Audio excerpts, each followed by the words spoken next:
So today, Wednesday, Uber stocks had slipped quite a lot. And there's a lot of negative news coming out in succession, right? Uber stock slips as Chinese rival Didi reportedly plans to enter the Western European market. So, I mean, they can't be a dominant player all the time, right? And if this Chinese company now starts moving into Western Europe, Germany, England, etc., they're going to shake things up and they're going to take a huge part of the pie away from Uber. Down goes the stock. Then they also got sued in Milan, in Italy. I'm going to cover two pieces of information, two pieces of news in this article. So let's go through this. Uber shares fell Wednesday with a report that rival Didi is preparing to operate in Europe. Didi is considering ride-hailing services in the UK, France, and Germany, the Wall Street Journal reported. Didi is making expansion plans ahead of a possible IPO for the Beijing-based company. Uber shares pulled back as much as 4% on Wednesday following a report that Didi Zhuzing Technology, a China-based rival, is considering rolling out its ride-sharing services in Western Europe. And just remember, like last week, they got slapped down by the UK Supreme Court. Stock started to go down. Then this was announced. Stock started to go down. And then another big, massive lawsuit out of Milan. It never ends, folks. And the people that think that, oh, this stock is going to be glamorous, no, you got to look at the big boys. They are offloading the stock. They're done.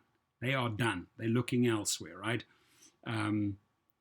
Bill Gates offloaded Uber stock. So Didi is working on a plan to begin operating in those three major markets, UK, France, and Germany. Shares of Uber fell as much as 4% to an intraday low of 53.66 before it trimmed the loss to 2.6%. The shares this year have gained about 7% and have climbed 58 over the last 12 months. Didi created a team dedicated to the European market and is hiring locally, the report said, adding that Didi was also looking at offering food delivery and errand services. Expansion into Western Europe could increase Didi's value ahead of a potential IPO.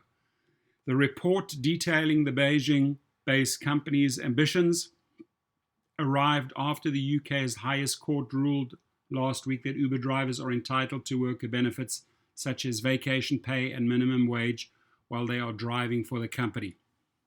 The dispute will head back to a tribunal that will determine how much the drivers who brought the case will be awarded.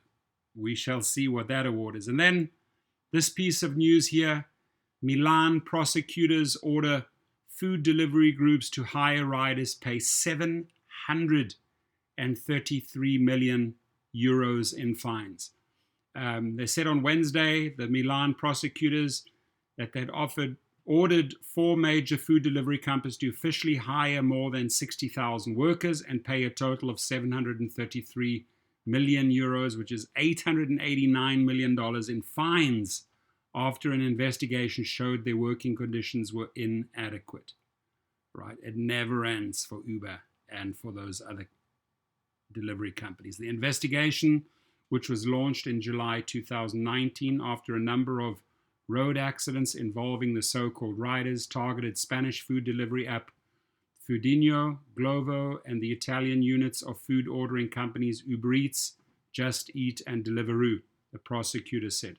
The vast majority of these riders are employed with occasional self-employment contracts, but it emerged without a shadow of a doubt they are fully included in the organization of the company. So these guys are just following the same pattern as the UK. They're learning, oh, wow, so we can slap them down.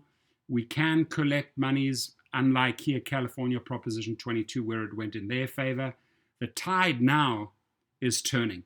Countries, cities are learning that it's time to pay up.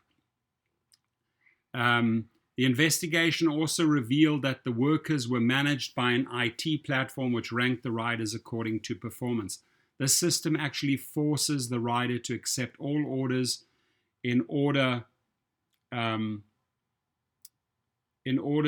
not to be demoted in the ranking and then have less work, she added. This is the reason why it is impossible to take holidays or sick leave.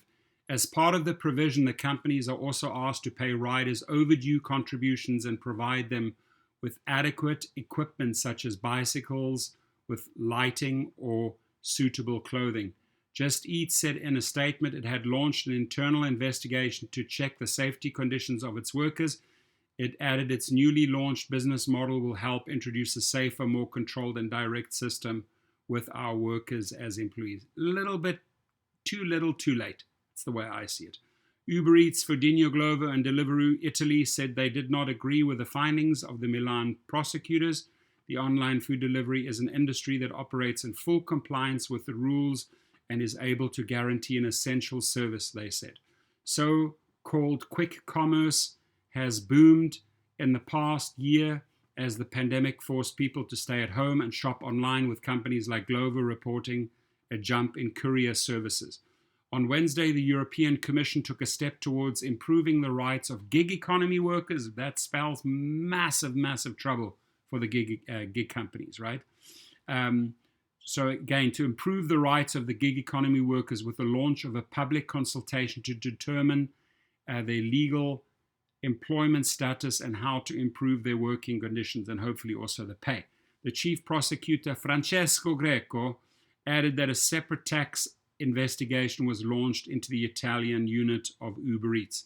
By the way, $1 is 0.82 euros. Now, a quick shout out to my sponsor, Cover, Kover. You get 1 month free with the link below. Check it out. Packages start at $7 a month. You can read up about all the benefits and perks. The one that I like most, in case any of these companies deactivate you, out go the legal letters. So you have that legal protection built in. Have a great day and feel free to comment. Drive safe, please.